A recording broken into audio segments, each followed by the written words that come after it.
All right, we've waited a full 60 seconds based on my clock on my computer. And it gives me distinct pleasure to hand over the reins and the official launch of our second day of this PAHO WHO informal consultation with people living with MHCs and mental health conditions in the Caribbean and North America to our two fantastic co-chairs, Lydia and Rihanna. The floor is yours. Good afternoon, good evening, and good night, wherever you are. Welcome to day 2 of the PAHO and World Health Organization informal consultation with people living with NCDs and mental health conditions in the Caribbean and North America.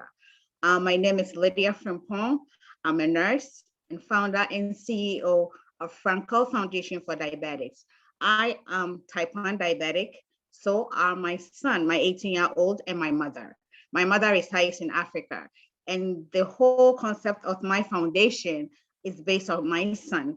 He was diagnosed when he was 13. So he motivated me to form this organization. And we are here in the US and in Ghana as well. I'm originally from Ghana. And we do most of our programs every year in November in Ghana.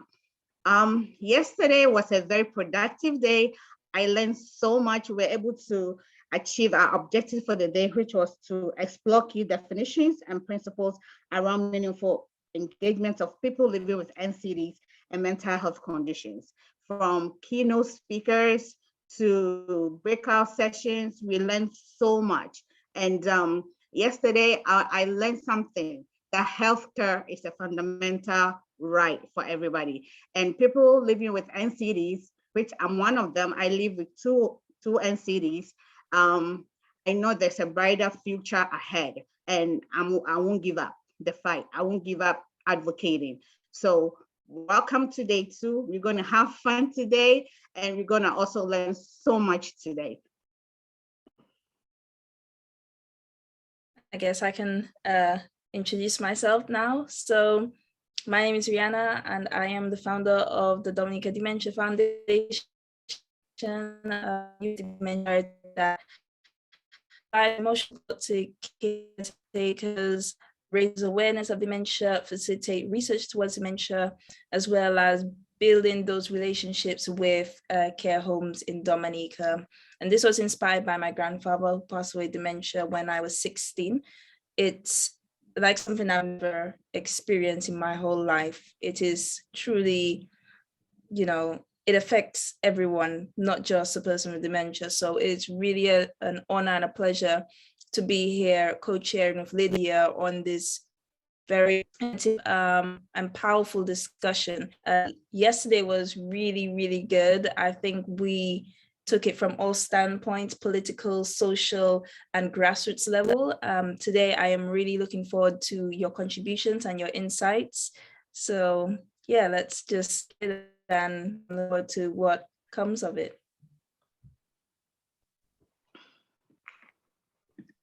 Okay, Rihanna. So we're going to introduce our first speaker for the day. Yes. Yes, go ahead. So the first presentation is best practices in meaningful engagement of people with NCDs from the region. And it is my pleasure to introduce Sarah Davido. So Sarah, we now sharing experiences as it relates to her own personal experiences. Thank you so much. If you could go to the next slide. So I am somebody who's been given multiple psychiatric diagnoses, and also I've been given multiple autoimmune disease diagnoses, which includes Crohn's disease and Hashimoto's, and conventional medical perspectives would say that they are very separate things, separate experiences in separate worlds. But the thing is that for me, I think they come from basically the same place, which is trauma. And in fact, there's been a growing body of research that says autoimmune diseases very often do have a root in trauma. There's a 2018 study that said you have a 58% higher chance of autoimmune disease if you also carry a diagnosis of post-traumatic stress. And notice I didn't say post-traumatic stress disorder because I refuse to pathologize what are essentially normal responses to really difficult experiences like poverty and racism and abuse and all the other types of traumas that we experience. Next slide, please. But what I don't think we talk about enough, I didn't hear a ton of it yesterday, although the conversations were great, that I really want to focus in on here is a harm reduction approach. And too many people think that a harm reduction approach means, oh, whatever is going on for that person, we're just trying to reduce the harm while we try and get them out or stop whatever it is that is going wrong for them. But actually, harm reduction at its roots means something very different. It is not about getting rid of what's been defined as bad. It's in fact about saying, actually, we accept the way you are in this world and whatever you might be struggling with, and we don't try to define that problem for you, but we try to join with you to support you to live the fullest life possible. And that's very, very different, particularly in the psychiatric world. If you can go to the next slide, please. And I want to talk about that, particularly this harm reduction approach, particularly in terms of suicide, because that certainly came up yesterday in connection with people's experiences in all sorts of different ways. And the typical response, the sort of suicide prevention response says, suicidal thoughts are the problems. They're attached to these things called psychiatric diagnoses, and we need to get rid of it. A harm reduction approach, actually, and this is really closely tied to work I've been doing around the alternatives to suicide approach, which was developed by my organization, the Wildflower Alliance, and we've now trained people internationally. And it takes this harm reduction approach and it says, actually, instead of trying to necessarily get rid of these suicidal thoughts, we may accept that you are someone, maybe I am someone, I'm someone who struggled with suicidal thoughts myself, that's a part of who I am, that I'm going to continue to question my existence on this planet ongoing. And instead of trying to focus on getting rid of that, what we'll do is say, all right, that's a part of who you are. What does that actually mean for you? And how do we get you to a point where you feel like you have more control over those thoughts than they have over you? How do we get to a point where we can accept that some people actually say things like, you know what, I don't want to totally detach from the pain that drives my suicidal thoughts, because it also drives my music and my art and other parts of my life that I value. But I can begin to recognize those suicidal thoughts as a sign that something is going wrong in my life, that maybe a part of my life needs to die rather than my whole body. So this slide just speaks to some of the research outcomes of alternatives to suicide in particular. And one of them, that first bullet, really gets at that idea that it's about changing the relationship to some of these experiences rather than erasing them or having the goal of getting rid of them. Next slide, please. So part of this is about power. And I heard that reflected in some of the conversations we had yesterday. I'm hoping we can push further on that today, because there's so much power that people lose when they have these experiences of trauma that often lead to the experiences that develop into NCDs and psychiatric diagnoses and all the rest. And so when people experience trauma as a loss of power and control, and then they go into systems where they're not treated with respect and as if they have power and knowledge themselves, that loss of power and control gets compounded with additional loss of power and control in people's lives based on the treatment that they're receiving.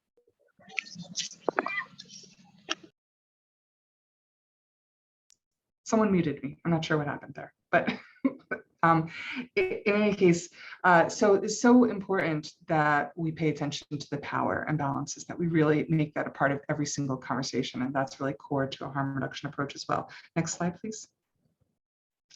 So that also means that we have to stop seeing ourselves, regardless of our roles, as being responsible for people. Too many of us have pressure put on us based on our roles, that we have to have answers that we don't necessarily have.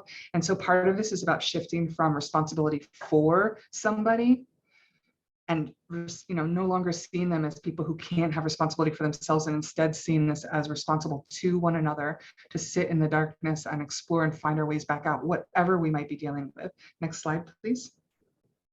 I know I need to wrap up here. So I also just, you know, part of this is about, and I hope this is what this forum is doing, using our power underneath people to lift up their voices and get them heard rather than using our power over people.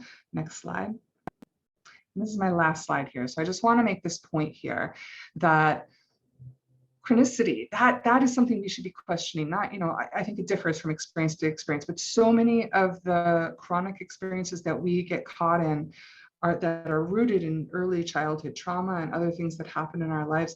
What could we be doing in those early childhood moments that addresses the abuse, the poverty, being housed, not having enough food, not having access to nutrition that leads us to that place that makes things chronic? And then also, what do we do to make it so that our treatments do not compound the loss of power and control? If we paid attention to both ends of those things, I think we'd have a huge impact on whatever even becomes chronic, because particularly in the world of psychiatric diagnosis and emotional well-being, if we didn't respond with loss of power and control by taking power and control away from people, probably many of these experiences would never become chronic in the first place. So I'll stop there. Thank you.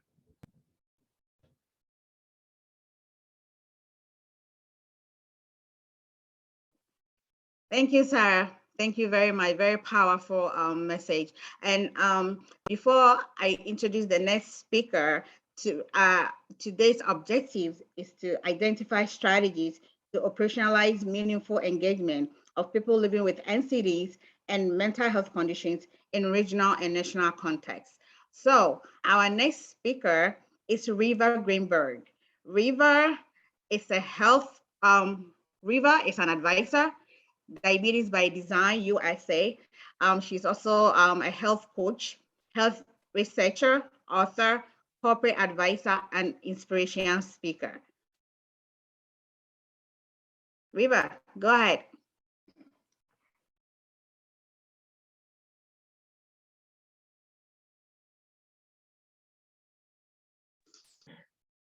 Lydia, if I may, whilst we're just waiting for Riva, we've had a note from the interpretation team to note that even though we have got a tight schedule today for all speakers just to speak at a normal pace as well. That helps the interpretation team. Thank you.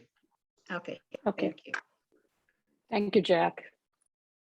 I think none of us have any argument with the fact that including people with chronic conditions can help us create better policy and programs.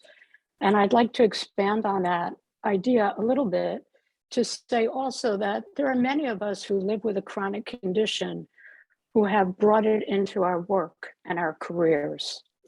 And so we can offer insights from not only the lived experience, but also the work we do, and insights that wouldn't come from anyone else. So I've lived with type 1 diabetes for 50 years, and for the last 20 years, it's been my work. I've worked with both people who have diabetes and the health professionals who work with us to help doctors work with us in a way that helps us not cope, but flourish.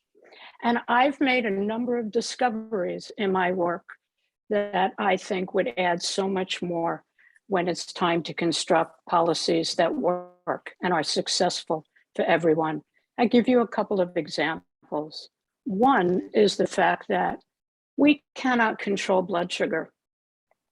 And yet, as people with diabetes, we're told this all the time by our doctors, by media, everywhere. That's the message. You can't control blood sugar. And when we discover that we can't, which everyone with diabetes knows, it makes us feel like failure. And many people give up on their management entirely. Wouldn't it be better if we actually told people the truth and helped them learn how to better manage it? And wouldn't it be better for health professionals to have this understanding? This is the type of insight we could include when developing policy and programs.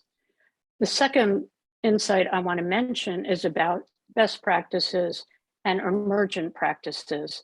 Somehow we seem to think best practices are always best. They're best when we have simple situations that require simple solutions. So for instance, I have hypoglycemia. Please, someone call the emergency number or give me rescue glucagon. But most situations managing a chronic condition are complex. And if we apply best practices, which to most patients just feels like one size fits all rules, we're really going to disengage people. This is when emergent practices are so important. And an example of that is I was doing pro bono work at a clinic for the poor in Bangalore, diabetes clinic. And I had a dietitian come up to me one day after I'd given a lecture and say, Riva, you wouldn't believe it. Today, instead of telling my patient what to do, which is what I always do, I did what you said. I asked him, what would he like to do? Does he have any ideas? And immediately he came up with something he wanted to try. The whole energy of the meeting shifted. We were both laughing, and now he's just left excited to try this. This is what emergent practices can give us. And my third point is safety as medicine. If any of you are familiar with Dr. Stephen Porges, who created the polyvagal theory, he tells us that we don't have two autonomic nervous systems, sympathetic and parasympathetic, but we have three. And the third he calls social engagement. And this is where we're at our best, where we can think most clearly, we're most flexible and creative.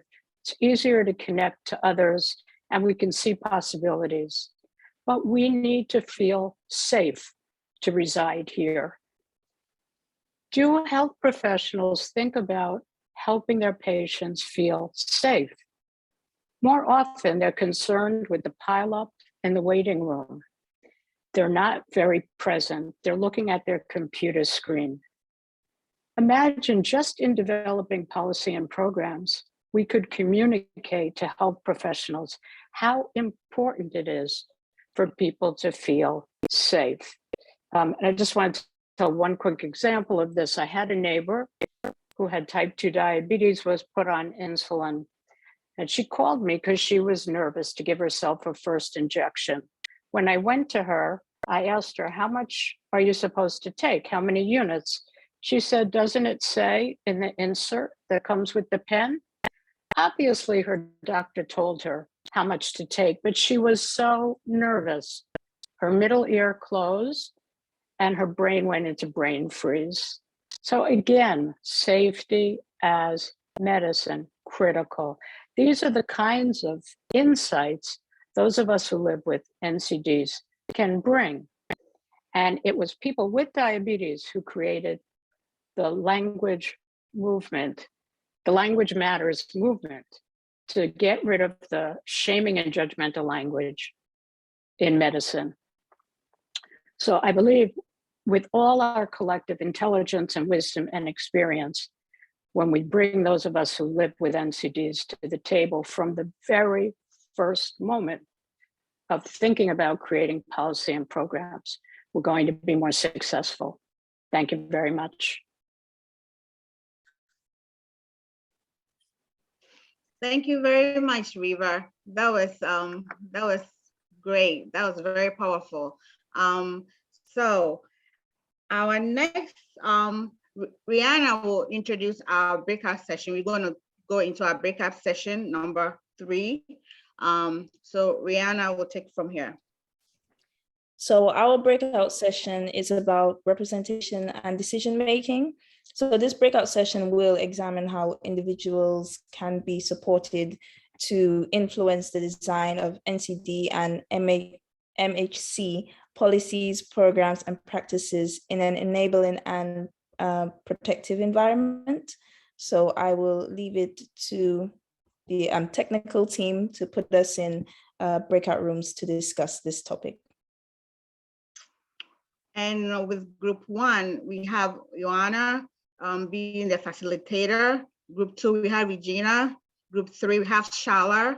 Group 4, we have Paul. Group 5, we have Maria. And group 6, we have Lau.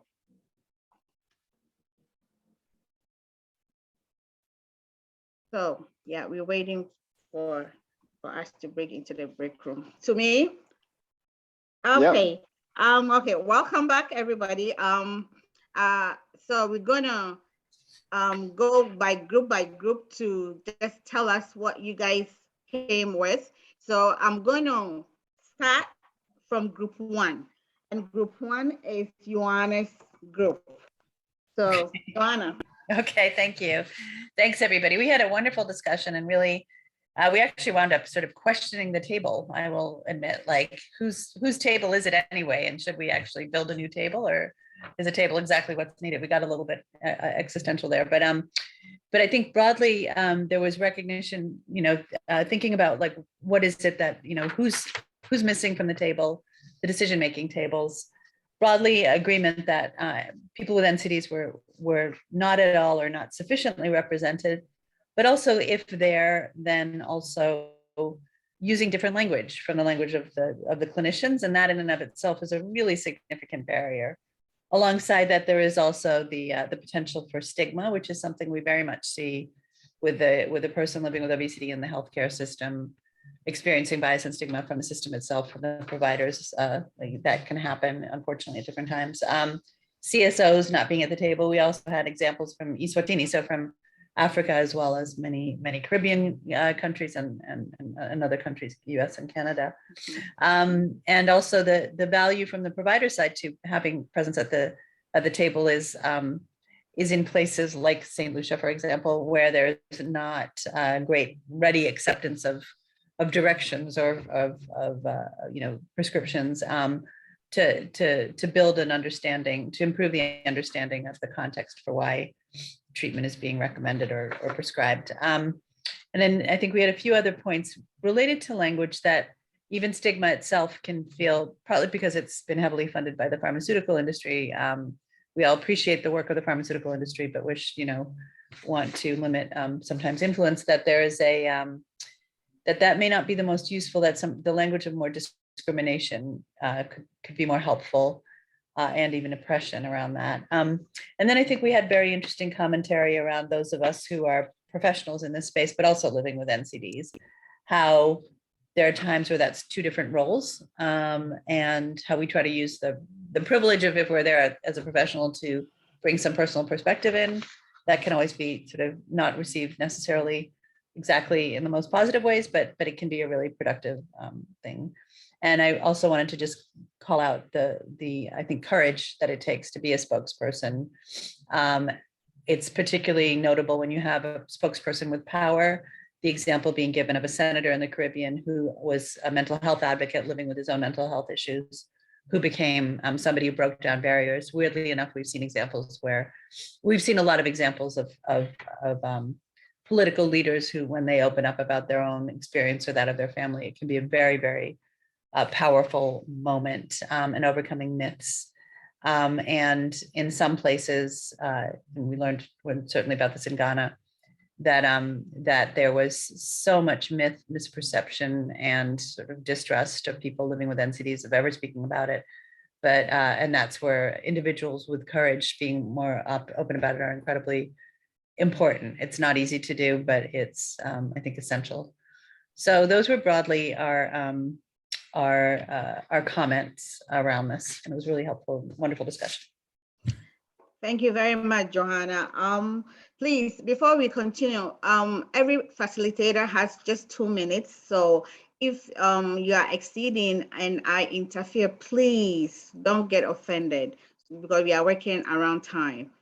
Thank you very much. So our next group is group 2, Regina.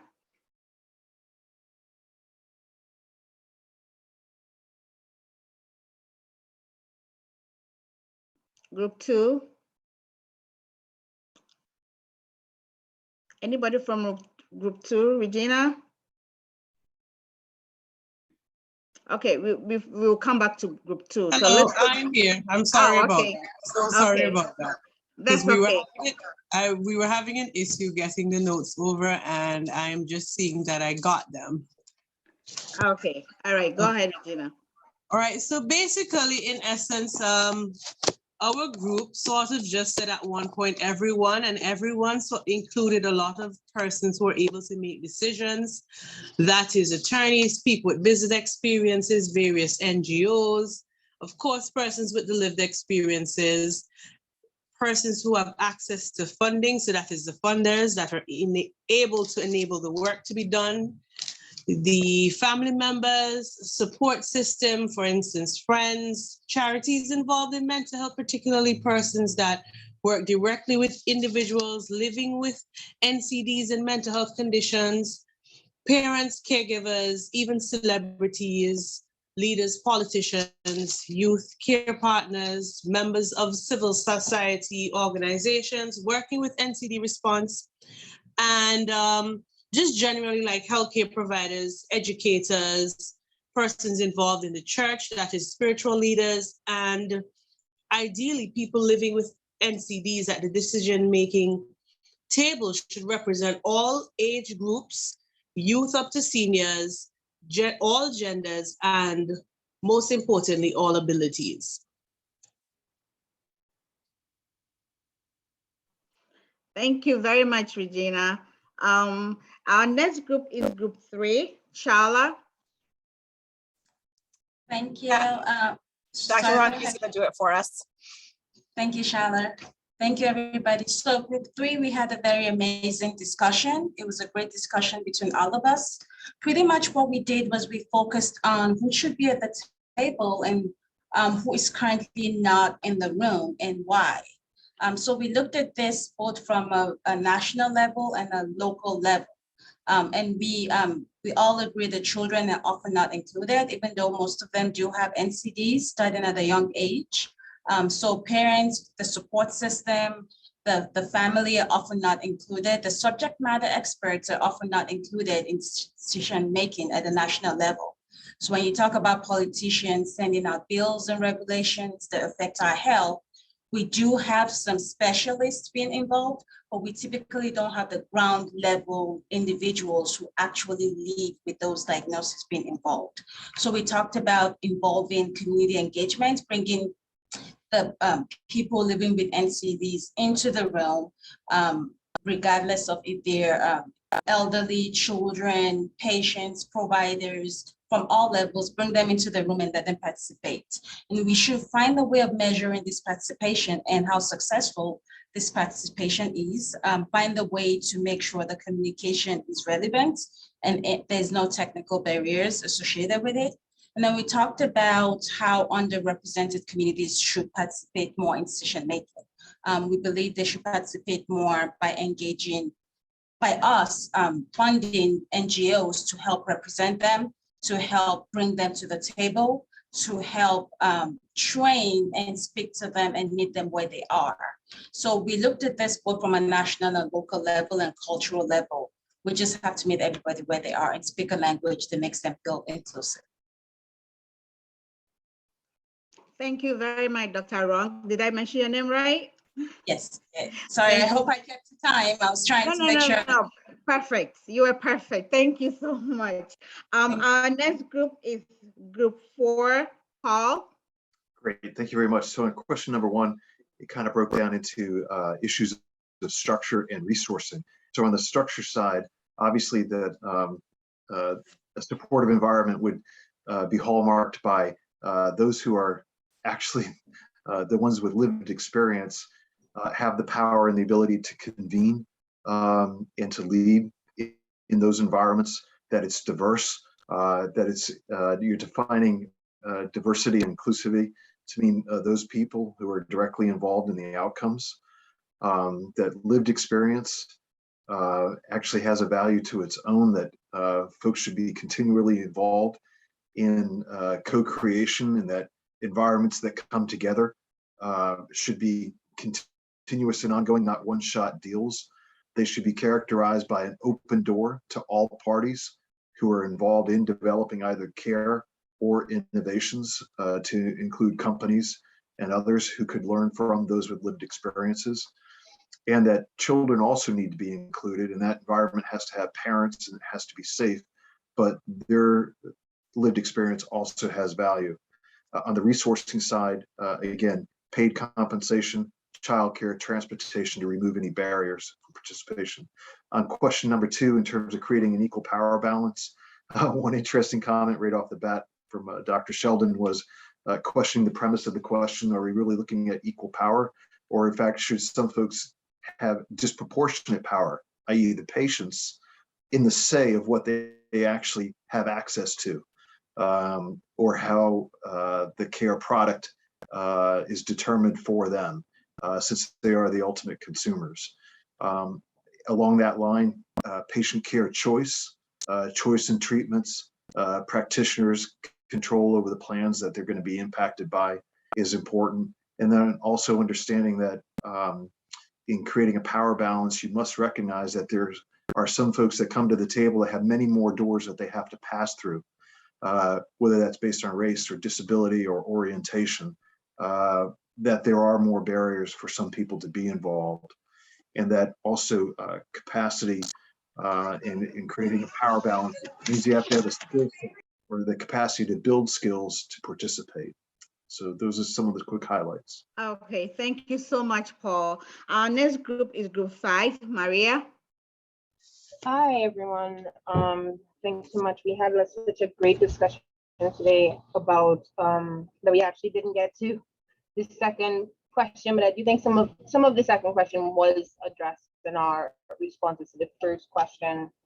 So I'm just going to read from my notes, which include the first question. The first comment was about what does an inclusive and supportive environment for people with lived experience look like? And of course, I thought that was really important. It was a great question because understanding, visualizing what we're working towards is such an important part of figuring out how to get there. So the first comment was about a place of no judgment. And we really dove into each of the comments for persons to really express what it is what were the aspects of what they were describing. And a place of no judgment for a lot of them included a safe space to speak, a place where people don't feel afraid to speak, they don't feel diminished, there's dignity, there's respect. And of course, all of the rules that are connected to safe spaces apply to what that comment there. No fear of failure, no fear of retaliation. I know a lot of people don't speak up with their doctors because they feel the doctors might retaliate. And I think that's a very interesting, it was a very strong start to respond to that question. Then we had empowering people to take agency. What can they do to help themselves? But also, empowering people to feel heard, to feel that even if they can't control a certain aspect of it, they can be educated about it. They can be empowered with medical literacy, they can be empowered with education, but also empowering persons in positions to advocate for those people, such as caregivers.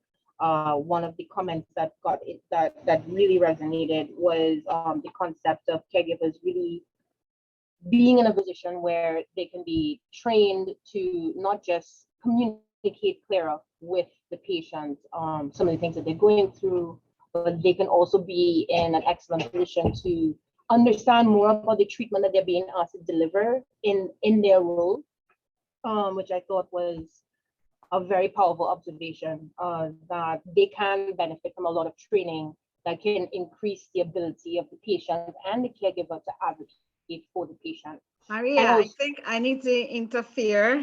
Your time is up. Sorry about that. Okay, thank you very much. Thank you. And our last group is group 6, Lau. Good day, everyone. In regards to the two questions, the first one being, what does an inclusive and supportive environment for people with lived experience look like? Involve people from the very beginning, language and terminology that is understandable, and understand people who the people are. Listen to people with non-communicable diseases, respect all opinions and experiences, understand circumstances, find out how people can deal with their condition, involve patients' advocates, holistic management, not only medical, in health services, multidisciplinary as well, involve social support system in management, involve parents and partners. And under the how can we create an equal power balance for people, there was kind of a difficult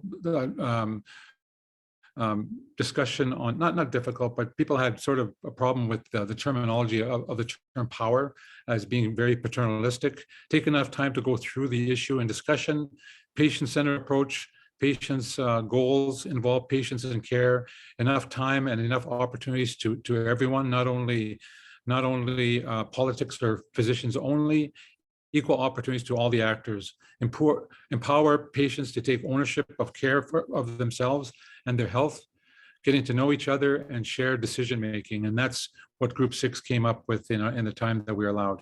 Thank you. Thank you very much, Lau. You guys have presented greatly and so much on board. We've learned so much with this breakout session. So we're gonna take a break. We're gonna take about 5 minutes break. And when we come back, we're going to break into a breakout session 4. So just take 5 minutes, get up, stretch, go grab a healthy snack or something, and we'll come back in 5 minutes. Thank you.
Is everybody back? Yeah. Okay. I do have to leave at 3 o'clock though. Just giving you guys heads up. So I'm not sure if I can do the very last breakout room. Okay. All right. Welcome back, everybody. Welcome back to day 2 of the PAHO, whole informal consultation with people living with NCDs and mental health conditions in the Caribbean and North America. So we're gonna break into our 4th breakout session, and the topic is capacity building, strategic partnerships, and advocacy. So this breakout session is shaped by a key theme emerging from previous informal with people living with NCDs and mental health conditions as outlined in the meeting report. It will explore how with lived experience can be engaged through practical avenues such as capacity building, strategic partnerships, and advocacy to ensure proper controlization, implementation, and adaptation of the framework. So we're gonna go into our various groups, and group 1, still Johanna, then group 2, Regina, group 3, Charlotte, group 4, Paul, group 5, Maria, and group 6, Lau. With the questions, the topic is moving from intervention to action. So we have all the interventions, we have to put them into actions. So group 1 to 3 is capacity building and strategic partnerships. What information do people need to engage with World Health Organization and government? And question number 2 is what relationships, networks, or partnerships are important to you as a person with lived experience? So we're gonna go into our various group. Okay, group 4 to 6, what do you advocate most for as a person with lived experience? And question number 2 is what knowledge, skills, or resources do you need to better advocate for yourself and your community? So we're gonna go to our various groups and we take it from there. Thank you so much. So we'll go group by group once again. Let's hear from group 1, Joanna, if you want to go. Unmute myself. Okay. Yeah, again, once again, we had such an interesting conversation about power and power dynamics. And so we were really looking at, the going from towards implementation and action on this, and how do we reach governments? What are the barriers? And some of the pieces came around understanding what the access is for CSOs to parliamentarians in particular. That there needs to be better training and understanding of that, but that parliamentarians will see this as a win-win-win. We came up with some of the needed organizations and networks to help us get to reaching governments and WHO. One of the most powerful ways of reaching WHO and PAHO are through its own resolutions, which civil society organizations have a big role in developing. And so, as we develop a resolution that has meaningful involvement at its center, then it's CSOs are free to go set up an appointment at PAHO and say, this is your job now to help us implement this. So that really providing very concrete tools and understanding and kind of mapping of how to approach different individual government decision makers or policymakers, and then wider groups like PAHO, like wider elected officials and bodies. And so that can range from very simple things like, here's who to contact, here's what you want to say when you speak to them, the script or the guidance on how to do that. And then more broadly, where are the kind of the levers of power? And a lot of that comes from, again, capacity building. There was a recommendation for a lived experience officer at WHO, and that person specifically not having to have the same qualifications for the role in terms of education as other WHO PAHO roles, but to have that lived experience be its own set of qualifications. There were some who even suggested that definitely don't have the person be a trained physician because of the power dynamics. It's important to have experienced being disempowered.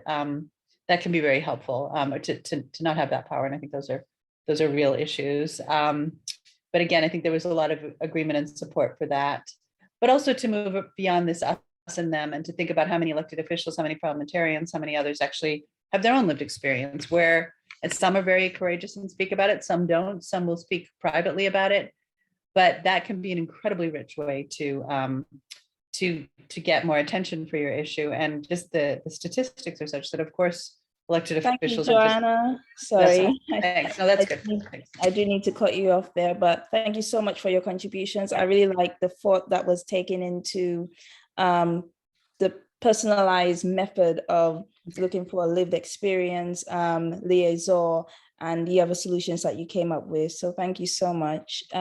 Group 2, Regina. Regina, are you there? Sorry, I didn't realize that I was muted. I'm so sorry about that. But yes, for our group, group 2, we took the question apart because it felt like it was a 2-part question, but nevertheless, there was focus initially when our discussion started around the need for training and for there to be patience. And then the conversation shifted to who being responsible for telling NGOs what specifically is needed, right? A strategic partner being needed, and that there being need for empirical evidence and a simple roadmap informing them of how to engage with who and governments. And there were several questions that were raised. That is, what are the right channels, what to expect, who to contact?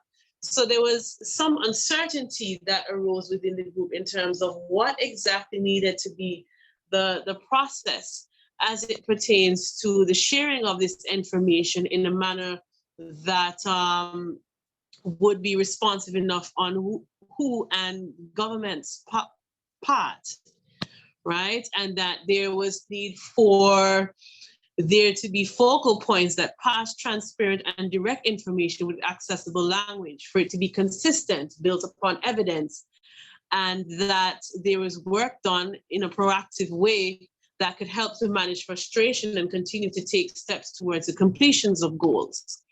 And then for the second part of the question, it focused on relationships, networks, or partnerships that were important to persons with lived experiences.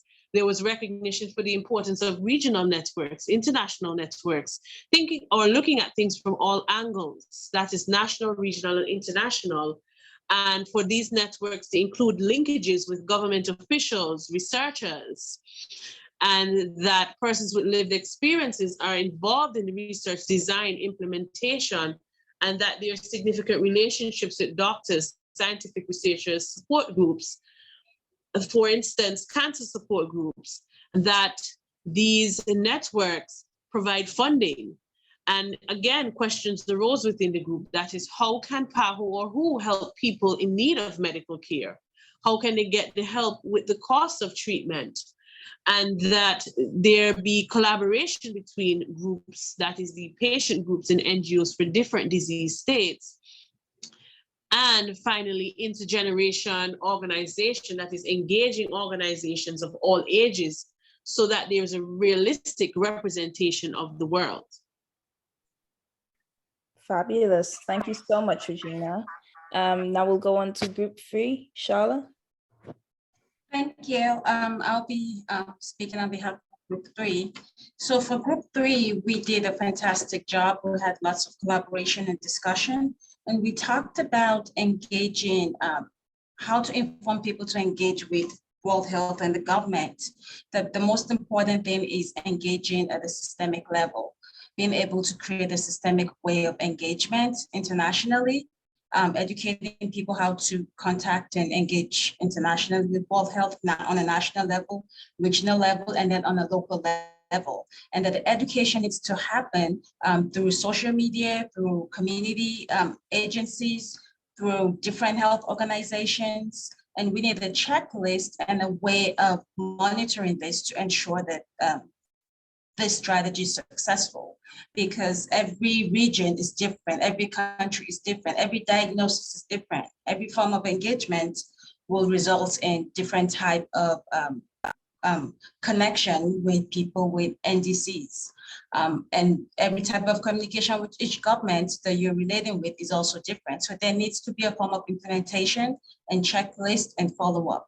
And then in terms of partnership, we discussed partnership at the patient level and at the provider level, and then at the support and healthcare level. So in terms of the patient level, we talked about a patient-centered care where the patient is truly engaged with the provider because they're comfortable with the provider and the provider is able to engage and talk to them in a tone and in a voice and with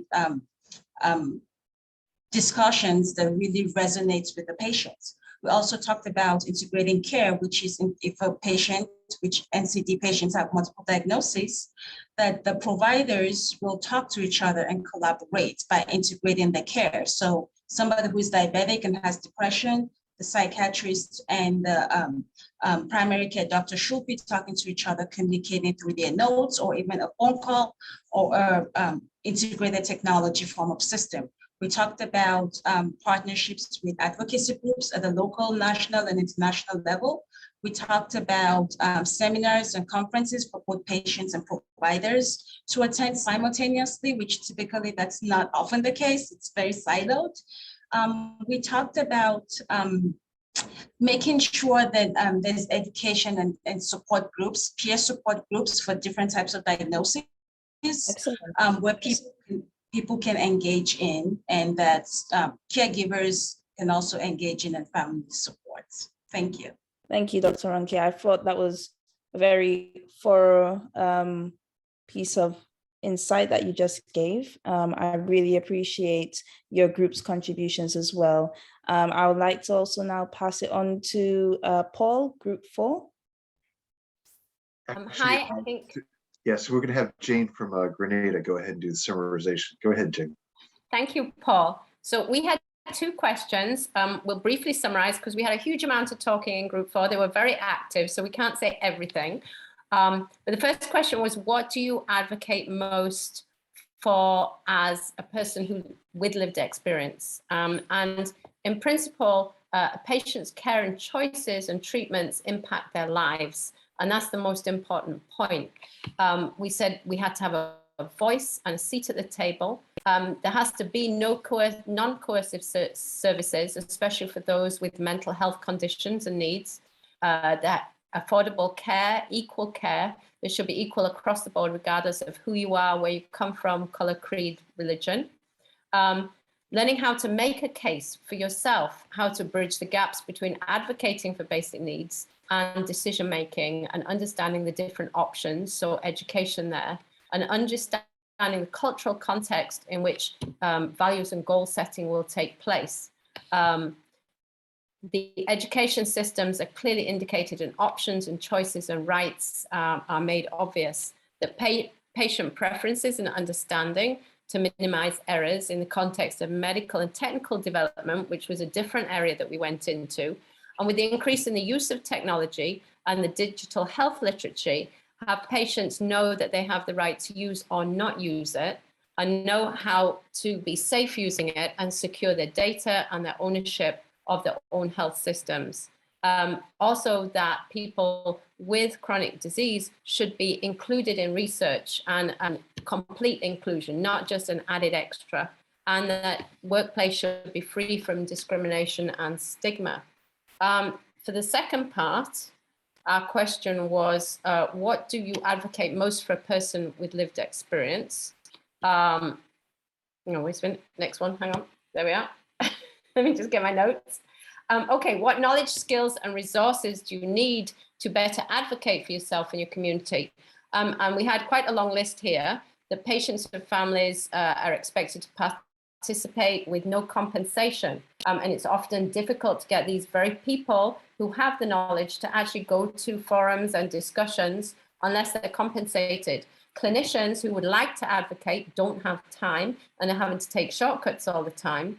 There needs to be more basic research methodology training, safe spaces to advocate, and advocacy training in itself so that you can actually get your message over better. There also has to be increased knowledge of cultural beliefs and practices, helping people understand where policy levers are, helping understand how to use policies, and also understanding the government position, because the government may only be able to do certain things, that they are controlled by their own rules and regulations. So you cannot have them do something that is not within their capability.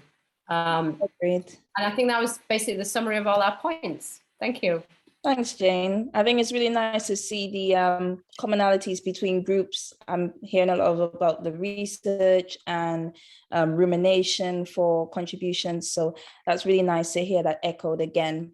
I think now we will go on to group 5. Maria, just before that, I just want to let everyone know that try and keep your contributions at least 2 minutes or under, so we can have everyone's voice heard and time for extra if possible. Thank you. The floor is yours, Maria. Hi, I'm Cassandra. I think that I'm following in from Maria to deliver feedback from group 5. Yeah. Okay. So we had pretty much the same 2 questions as the previous speaker. So it was, what do you advocate most for as a person with lived experience? So the group presented financial support.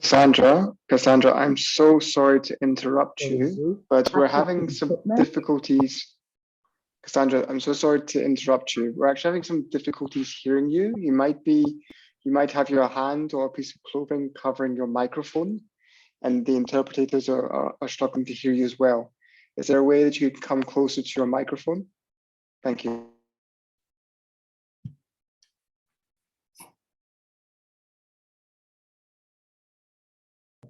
Are you hearing me now? Is that better? I'm not too sure. I think it's about the same. Sorry to interrupt, but our translators, yeah, they're saying it's still the same. It's somewhat muffled. Maybe if it's possible, Cassandra, we can come back to you and maybe go to the final group. And if you do have a pair of oh, all right. I don't know what you just did then, but it did sound a bit clearer. Oh, okay.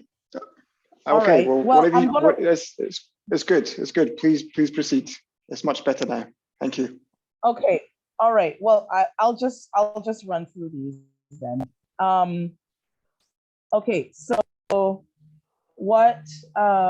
what we came up with was the financial support to patients, families, and caregivers. This was answering the question, what do you advocate for most for the person with lived experience? Listen to and learn from communities and people with lived experiences, request permission to use their experience. I think that was really important, because that really is directed towards dignity and respect. Mental health treatment and PSS for health workforce to address their work-related trauma and abuse. Use of robotics in service delivery, legal pathways to hold stakeholders accountable. Any decision made that affects persons with lived experience should have representation at least to lived experience at the table. I thought that was a really interesting one, so that at least it wasn't only coming from them, but also there were actual persons with expertise that also had lived experiences, so that they would understand. And then the second question, what knowledge, skills, or resources do you need to better advocate for yourself and your community? Knowledge of key principles and rights, capacity building, suicide prevention and training for all stakeholders. And I'll leave it at that for now.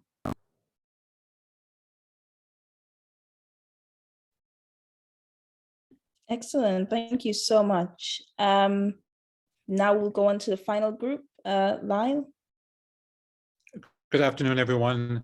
How do you advocate most for people, for as a person with lived experience? Complete treatment, continuously access to essential medication throughout the year, humanistic manner of health personnel, behavior, not treat people as machines, tell the truth.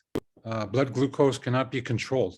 Complete universal access to healthcare for all, social support services, availability of and accessibility to management and necessary referral pathways for holistic care, not hiding your diabetes, address stigma of environment and discrimination, equal access to work and social support, shame of saying that you cannot afford a healthy diet, provide autonomy and ability to make healthy choices, but patients need to take care of portion controls, size as well.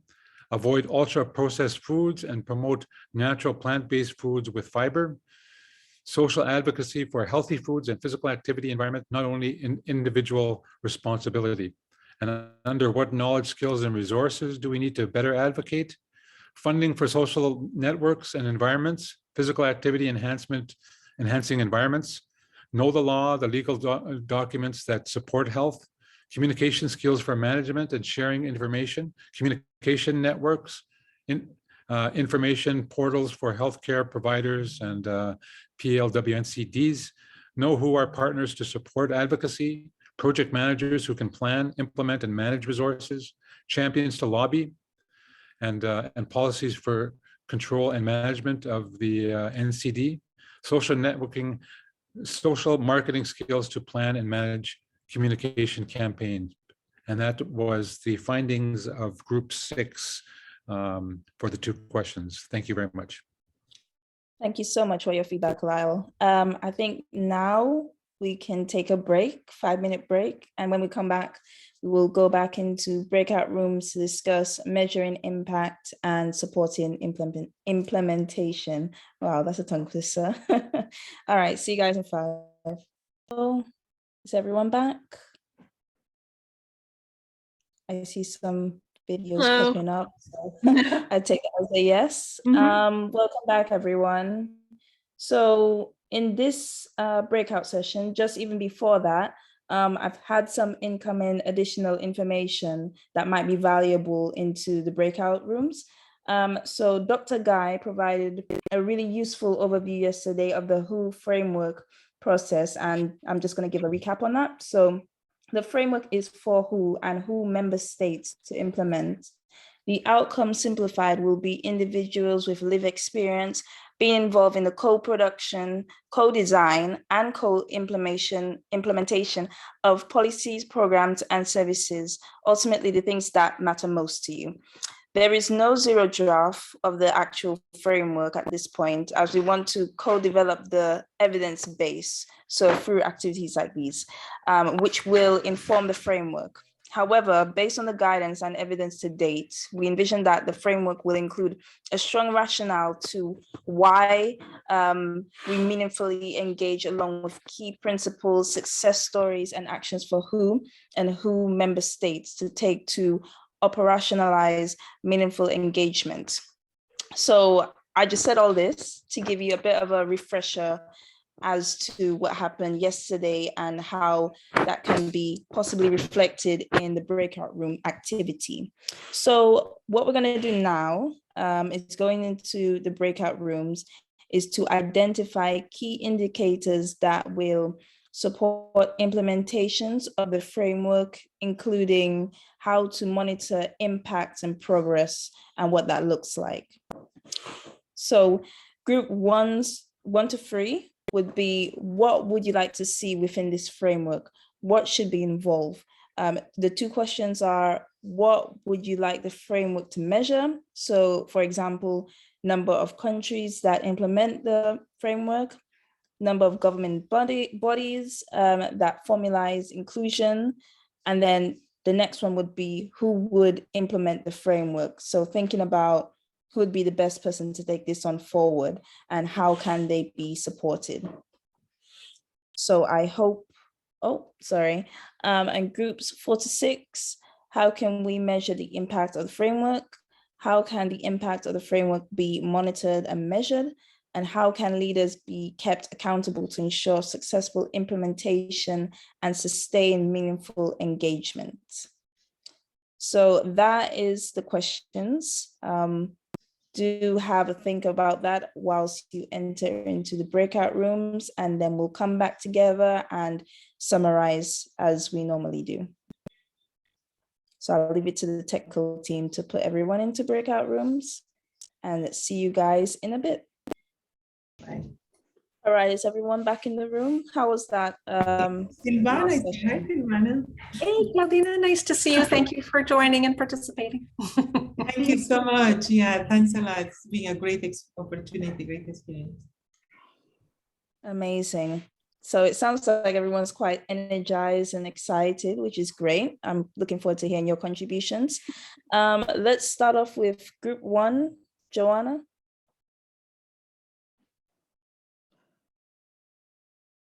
I think Joanna left, so I think Laura or Dr. Claudina. So it's Miss Lansworth. Miss Laura will be presenting on behalf of the group. But if she's not here, then maybe you can go with group two and then come back to her. Would that be okay? Yeah, can do, yeah. Group two, are you ready to present, Regina? I'm here whenever you're ready. Sure. Okay, she's here. Group one is here. Hi. Yeah. I may have to leave. So I was just going to ask if I could just go ahead. What number? If that's okay. Group two. Okay, go ahead. Okay, all right. So for our group, we would have discussed in response to the question, what would you like for the framework to measure? And our group basically highlighted the need for metrics to be included on the number of people actually covered or supported with needs to be addressed, the number of persons, for instance, with dementia communities, because we had persons representing organizations with persons living with dementia, and for there to be like a distinction between or comparison between islands versus one island versus the other across the region that is disaggregated by age groups and other unique pieces of information for action. Also, incidence rates of cancer by country was also highlighted, along with the metrics for all NCDs and mental health conditions, and for that information to be provided on a population level, and for population data for awareness and advocacy to be included, and that there is need for research that is relevant and based on legal frameworks that is applied. And I know we had a bit of discussion ongoing with regards to that there is need for, at least for us to ensure that there's no exploitation of local data, especially by entities who are coming in from abroad to collect very sensitive information. And then for the second part of our discussion, we looked at who should implement the framework and how they should be supported. And so the discussion started out with recognition that PAHO and who should take responsibility for implementation of the framework within the region. And they should also fund it. And that implementation should be at a country level with all of the stakeholders involved, and that there should be development capacity at country level for implementation, monitoring, and reporting. There was also need for funding, which was also highlighted in the second part of our discussion, and that funding to be allocated for the implementation of this particular framework that we were all discussing, and that expertise was also needed alongside the funding, and that it is important for there to be work in partnership with NGOs to implement the framework, and that especially because PAHO has relationships with these NGOs through their official relations, that they're able to support the framework. Excellent, excellent. Thank you so much for sharing, Regina. That was very valuable. Now we move on to group 3, Dr. Ronke. Spotlight on Dr. Ronke, going once, going twice.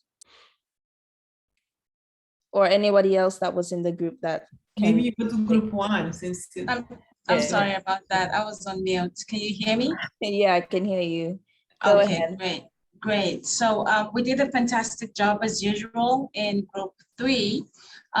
In order to measure the framework to measure, one of our biggest focus was on measuring the outcome of care and the outcome that's been measured, that the outcome has to be healthcare based, measuring the outcome based on comorbidities, mental health and physical health, tracking the organization and measuring the organization that are involved, measuring the financial support that is being used in the implementation process, being able to track on a regional, international, and local level, and developing a measurement framework that works for each region. Every country, every healthcare sector is different. Every NCD type of diagnosis is different. So being able to create a measurement framework based on a very global and detailed breakdown level, being able to include healthcare professionals in the framework delivery based on their engagement and how they implement the framework. And then we talked about who should support the framework. Of course, we talked about World Health needs to provide the expertise, the finances, the guidance, and the technical support, and then it should trickle down to each national organization and each country and each local level. We talked about training healthcare professionals on how to better engage and support this framework. We talked about inclusion of elders and children and government officials, and training individuals on how to adapt to this framework and use this framework in targeted communities. We also talked about training individuals on how to better approach and talk to politicians and government officials about this framework and other frameworks in the future. Thank you. Fantastic. I like the intergenerational element as well as touching on communication strategies and training. So yeah, very well represented. Thank you. And now we move on to group 4. I don't know if it's Paul this time, but Paul's group. Go ahead. This is Bistra, but I will speak for group 4. So on the first question, it's about a question about keeping accountable for implementation and who would we keep accountable. We talked about understanding, first of all, measurement systems and what the goals are for the framework, and to develop closed loop approaches with the implementers. We thought that patient bodies and organizations can help with that measurement. Continuing annual consultations was one idea that was presented of people with lived experiences in communities. We talked about patient organizations supporting patient community and keeping accountability as a standard for governing bodies. Some of that experience has happened in the West. Like the US News and World Report hospital rankings, or another organization called ICHOM, and also involving patients and families in defining quality measures that are being designed, so that could be included in the evaluation of specifically clinical facilities. On the impact, measurement of the impact, which discussed impact could be of community, of people with lived experiences. So talking about basic things like social media reach, shares and likes. The impact of the framework defined by policies that were implemented based on the framework, in personnel decisions by governments and other stakeholders. Another idea that came up was to have country-specific assessment in what is the framework intending to change in each country, which may be different, probably will be different in every place. And for policy changes, we actually discussed actual engagement with at the level of people living with NCDs, how many times it was shared, how many people were trained or informed about it, how actually much they knew about this framework, and what is the impact on patient engagement and public access of utilization. So that's another useful measure that we were thinking, public and patient reported data. Again, the goals and the objectives that could be clearly linked to the impact. Great stuff. thank you for your summary. I like the specialized knowledge coming to life in that one. So fantastic. Now we move on to Cassandra's group.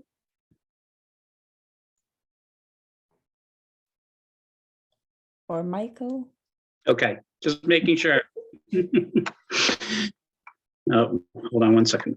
Okay, as we focused on the impact of the framework be monitored and measured, we noted that there should be differentiated responsibilities and accountability metrics across the different stakeholders and levels. We believe there should be an independent monitoring body, the critical importance of collecting the data and also to be transparent on how it will be used and disseminated, the value of sharing data, and the importance of data collection in the decision and aid-making process to the policymakers. They need to respect data and actually be willing to collect and protect the data. Report findings and invite ongoing feedback in order to adjust, define clear outcomes for decision makers in order to build metrics, define indicators for those developing framework and the progress timeline, qualitative indicators in a representative manner. Very important, define a baseline. How many table spaces have been created for participation of lived experiences globally, regionally, and nationally, representation of lived experience in governance structured, and attention to the quality of part. With the second question, in keeping leaders accountable, ensure successful implementation and sustain meaningful engagement. That's a mouthful, by the way. Scorecard to monitor and measure progress and the use as accountability tool. There is also a need to address that leaders change, but most times the assistance of their office generally remains the same. Mandates within the ministry may change. A CSO can often have a greater role and mandate in holding leaders accountable. PLW should not be the only responsible of holding stakeholder accountable. Capacity building, multi-stakeholder, and creating new alliances, partnerships across stakeholders for accountability efforts, knowledge sharing, exchanges, and feedback models between all relevant stakeholders, being systematic with incorporating these platforms, use of social media and free media to build literacy and leverage social power. Excellent. I really like there's also introduction as to how the government unfolds and how various rules take shape. So that's also a key kind of insight as well that is always valuable. So thank you so much. And now we go on to the last group, Lyle. Good afternoon, everyone. Thank you very much. And again, thank you for Leo to being our awesome scriber in our group. And I want to make sure he's highlighted because he did a great job. How can the impact of the framework be monitored and measured? Pre and post intervention measurements, including qualitative information. Choose NGOs representing the PLWNCDs to be involved in regular scoring, online surveys, sense-making surveys, capturing stories and contexts, qualitative information, focus groups, qualitative scientific research methodologies should be wider shared, building capacity and partner with researchers. Time frame for monitoring, we've got to make sure we have that. Define and track process indicators. And under the second question, which is how can leaders be kept accountable to ensure successful implementation and sustain meaningful engagement, performance evaluation, analysis of positive and negative feedback, regular awards as positive feedback, highlighting successes, public recognition awards, positive incentives, not only money, justification for actions taken, frequent and timely reporting of implementation, and leadership training and team training. And that's what Group 6 was able to come up with in our last breakout session. Thank you very much. Amazing. Thank you, Lyle. I really like the reinforces elements of your discussion. That's quite interesting and unique insights. So thank you so much. Now I will hand the floor to Susanna to kind of summarize and close us off. Group 1 didn't present. Oh, Oh, sorry. you forgot, yeah, you forgot Lara, group 1. Sorry. Go ahead.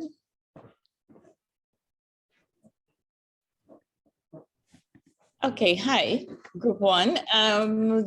Joanna had to leave, so we'll just very quickly put together our notes that she prepared for us. In terms of looking at measuring impact and supporting implementation, we made reference to a framework like a framework convention on tobacco control, which is really the most binding, legally accountable instrument on public health. And we thought a framework convention on NCDs or on people living with NCDs would be really ideal. Some questions arose about what to do in terms of the framework. How do we transform our approach? Can we incorporate people living with NCDs into an NCD framework? And we know that that is not very easy to do. But if we're speaking about that, we have to factor in CSOs and the whole they understand the complexity of engaging CSOs within that kind of engagement. Measurement could be number of CSOs engaged, number of specific policy decisions that they are involved with, recognition that CSOs are also decisions, recognition of that are to realize their goals. We have to have goals and objectives and understand what they are so that they can fit in. We have to position our CSOs. That is key to implementation. In terms of looking at the metrics, I think it was mentioned earlier, we've got to know our countries, do our country-specific assessments to determine what our needs are. We can't do everything. Perhaps we can have an exercise such as having an NGO and CSO or people living with NCDs co-chairing a panel or a commission, which would also help them meet funding requirements. That's very important. It kept coming up. And of course, if there's a public awareness campaign, again, people living with NCDs from a CSO should be key presenters. We also appreciated that a legally binding framework is a long way off, but we need funding, and that to use that means that we have to be able to measure. We need our metrics, and we need to look at the funding gaps, especially for mental health, and have measurements and targets around that. Of course, capacity building came up several times. That would be another indicator. And we take the example from the HIV and Global Fund situation, where CSOs have targets like number of education sessions, number of people reached, and number of CSOs who are in the planning stage, and so on. So definitely our metrics need to be qualitative and quantitative. And I think that we should be creating frameworks that really incorporate lived experiences. That's very, very important. And we also looked at the change model, the whole issue of change. How do you create change in terms of the framework? That change has to be taken into account so that we transform the framework to include people living with NCDs. I think that pretty much sums up what we discussed in our session. For your thorough summary, Laura. I really do like that you've brought in all elements and also identified the key beneficiaries to this framework. So thank you so much. As we close, I will call on Savannah to mention her contributions, followed by Swetlana, and then after will be Lydia and myself. Well, thank you. Thank you very much. And it's just a pleasure to be part of this group that's closing this very successful meeting. I have to say it really, we learned so much from all of your experiences and from all of your wisdom, from your perspectives. You know, I've said it 100 times, I think, that this is the first time that in PAHO's 120-year history, we've structured manner, engaged meaningfully with such a broad community of people living with these and mental health. I think it's really enriched our perspectives and thinking and how we organize our work and how we go forward in supporting the member states in our region in organizing their policies and programs and services for NCDs and mental health. All of the inputs that you've given us, of course, will be taken into consideration as this global framework on NCDs and mental health and meaningful engagement of people with lived experiences is developed.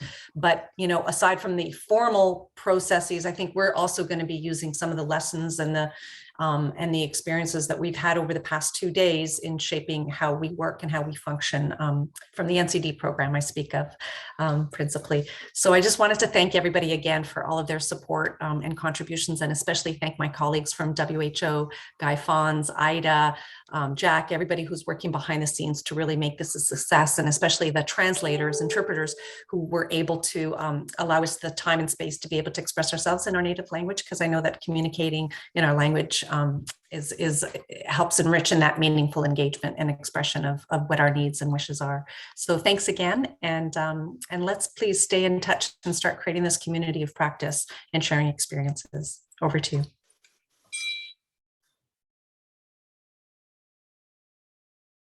Thank you so much. I guess I could go next.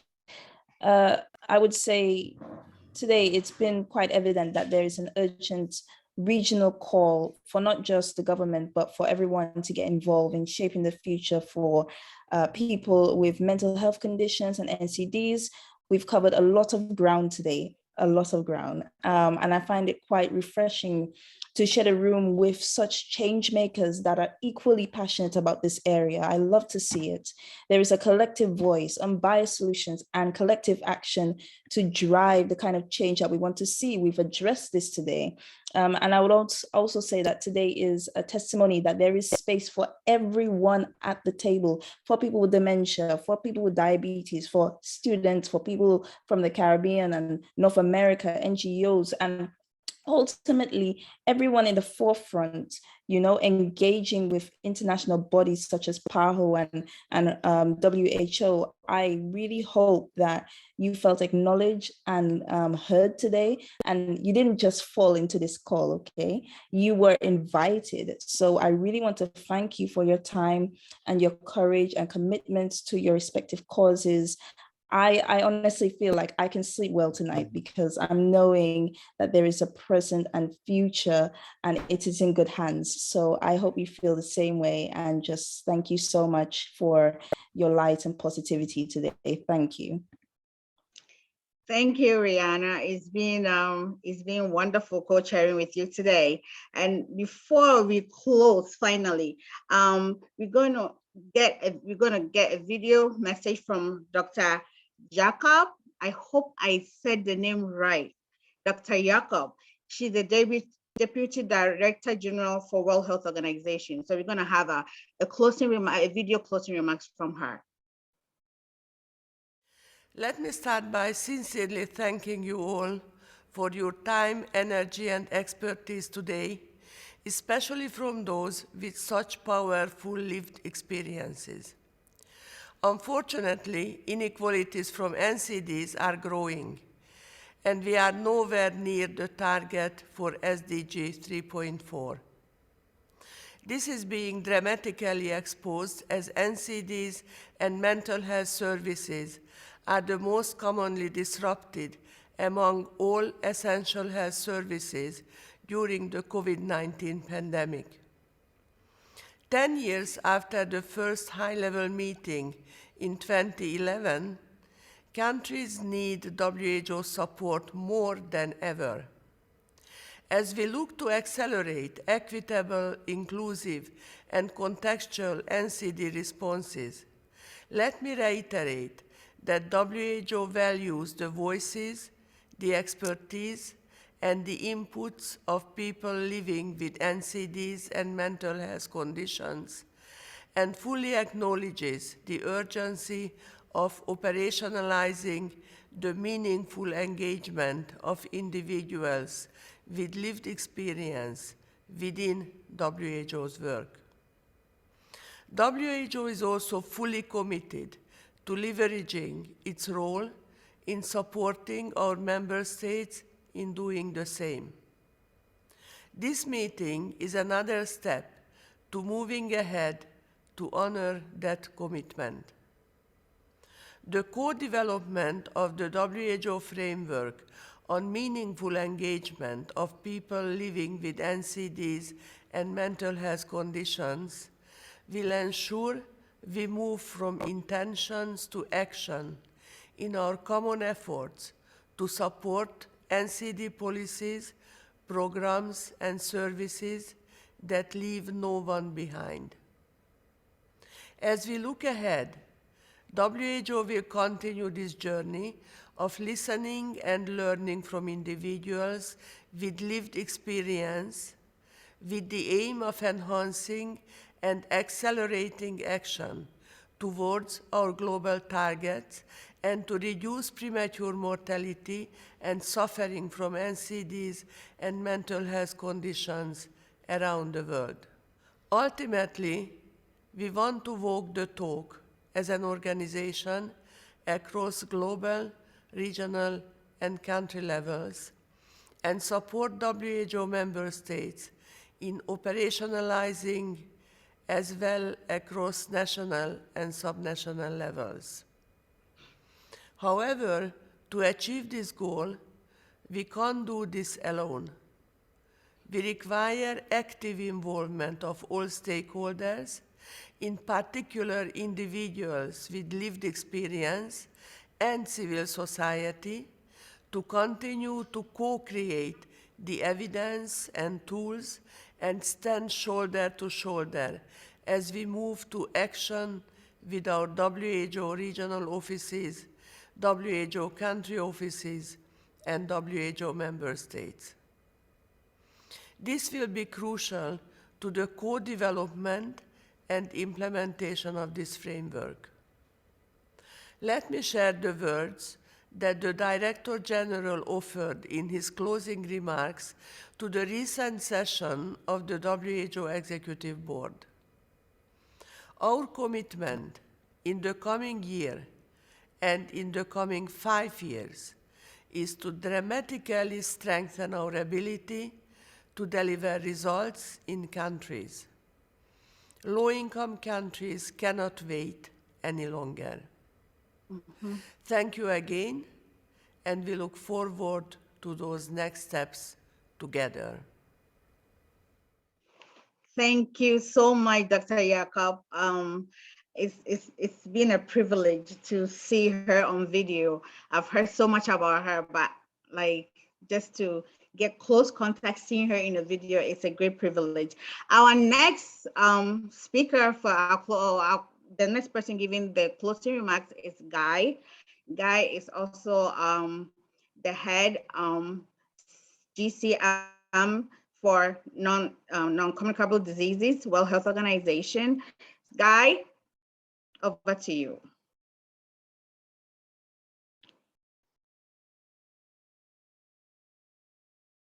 Guy, are you there?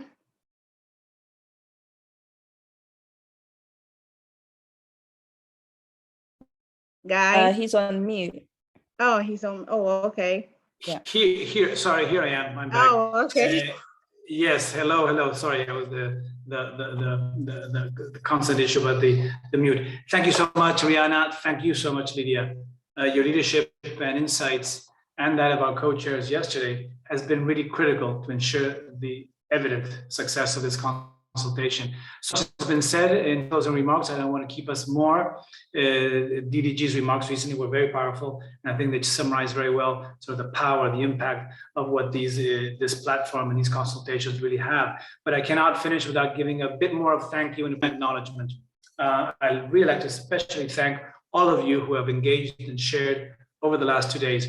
It's been really, really humbling and also exciting to see so many new voices, diverse voices, and more importantly, such experienced and committed agents of change.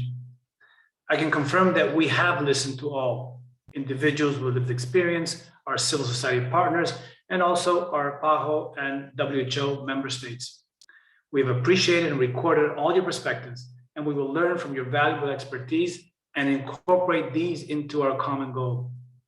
I would also like to extend our sincere gratitude to our co-hosts, under the leadership of Director Dr. Anselm Hennis for this opportunity to co-host this regional consultation with PAHO and WHO Regional Office. A special thanks within Dr. Hennis's team to Silvana, Renato, Leo, and many others, I'm sure, for your vision, guidance, dedication, and collaboration for this event.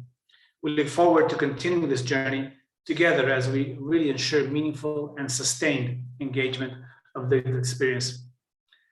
A very important acknowledgement to our speakers, key speakers, facilitators, and dedicated rapporteurs, and many others who supported the different sessions.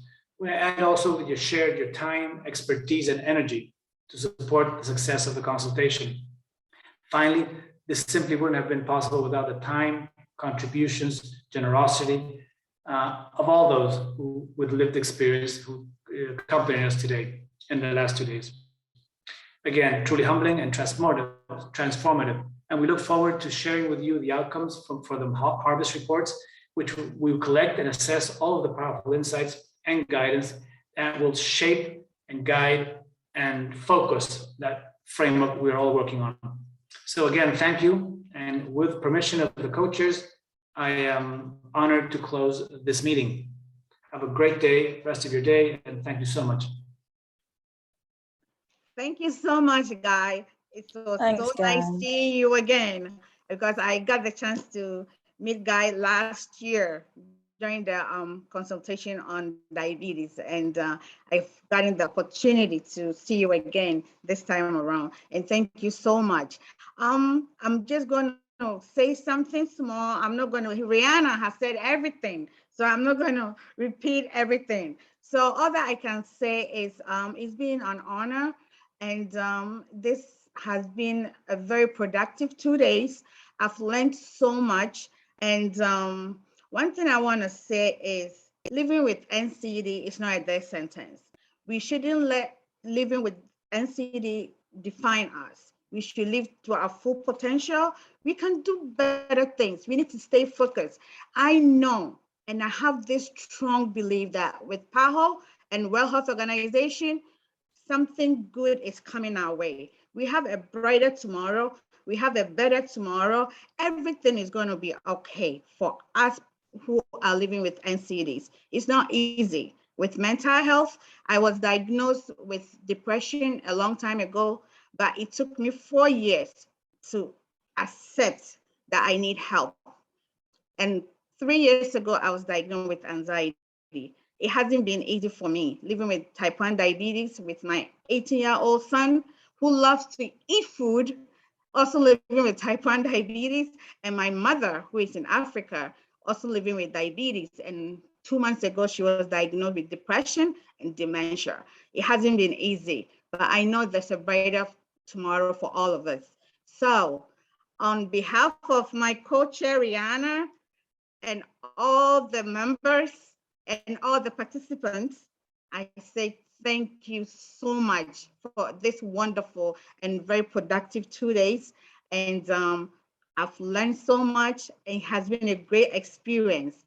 And trust me, I won't forget it. It's been a great experience.